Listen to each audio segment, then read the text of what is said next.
Hey everyone, I'm back for book talk number 23.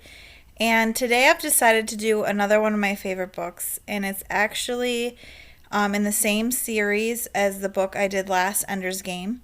And usually I would not book talk the second book in a series, but this one is very unique because the author decided to do a parallel text, which means it's the same story carried out, but it's from a different character's point of view. So, in the first book, you'll meet a character named Bean, and he's actually kind of like Ender's sidekick throughout the battle school.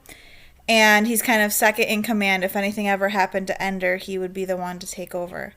But in this book, Ender's Shadow by Orson Scott Card,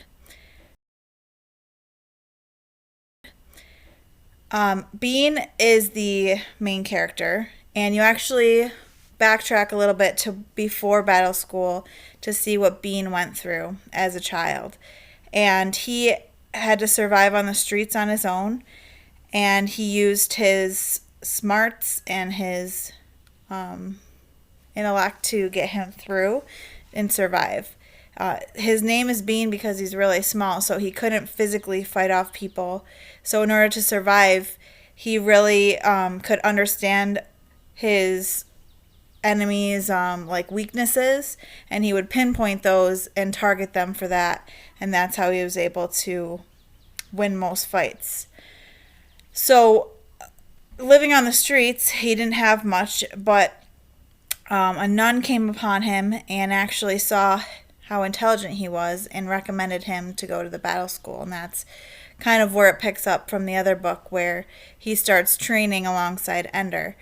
But this book is really creative because in the first book you think you know everything that's happening in every detail.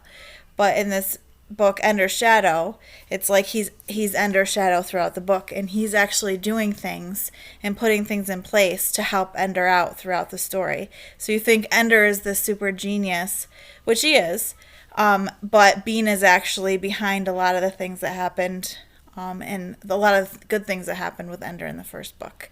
So he's like even better of a character, I think. I actually ended up loving Bean as a character by the end of the story. So go ahead and comment if you'd be interested in this second book of the series, Ender's Shadow, and have a good day. Enjoy the sunshine.